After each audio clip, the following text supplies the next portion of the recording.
Our next speaker would like to invite for a welcome from Harvard Scholars at Risk, Jane UNRUE from Harvard Scholars at Risk. Welcome.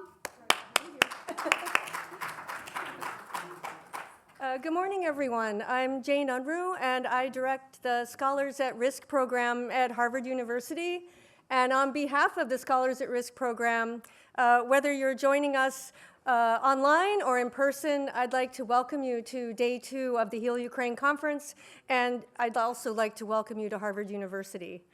Our program is a fellowships program for at-risk and persecuted scholars, artists, writers from around the world. In fact, we provide fellowships for any field of study offered at Harvard University. That includes cultural heritage workers, legal professionals, human rights defenders, frontline defenders, and also medical professionals. We are the oldest Scholars at Risk program in the country, founded at the time of the founding of the Scholars at Risk Network 25 years ago. In the spring, we'll commemorate our 25th anniversary. This work has been extremely rewarding for me. I've been involved since my first semester teaching writing at Harvard University. I'm a fiction writer. And I fell into the work pretty accidentally when I brought an Iranian novelist to my class. He was a visiting writer at another university, and it was apparent that he needed support. He needed a position and also thesis support to follow his position at that university. So somehow, accidentally, all of this worked out, and he came to Harvard as actually at the time the first literary artist to be a part of our program. I joined the faculty committee, and I've never really looked back. I was an unpaid volunteer manager for 3 years while teaching. I was then part-time manager, and then I became director in 2019. I can say without a doubt that the most rewarding part of my job at Harvard, directing the Scholars at Risk program, has been in working on the medical observerships for Ukrainian doctors and medical professionals.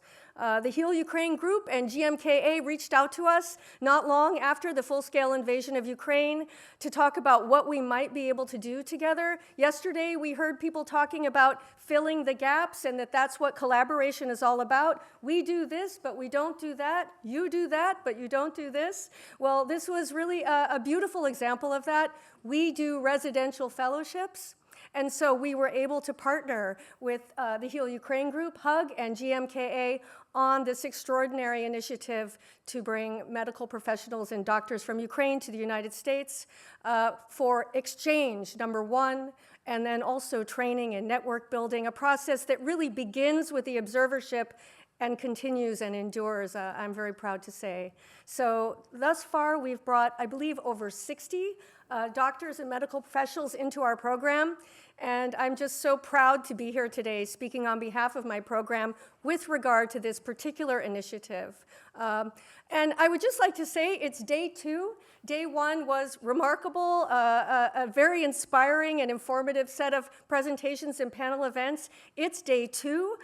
We've all been networking, and by we, I mostly mean you, have been networking. And we're at that crucial moment where we say, okay, we can start to see after this amazing party last night, where we were able to come together in a new way, we can start to see the end of the conference. And I think this morning there's excitement, but there's also a different kind of energy, an energy that maybe is tinged a little bit with worry.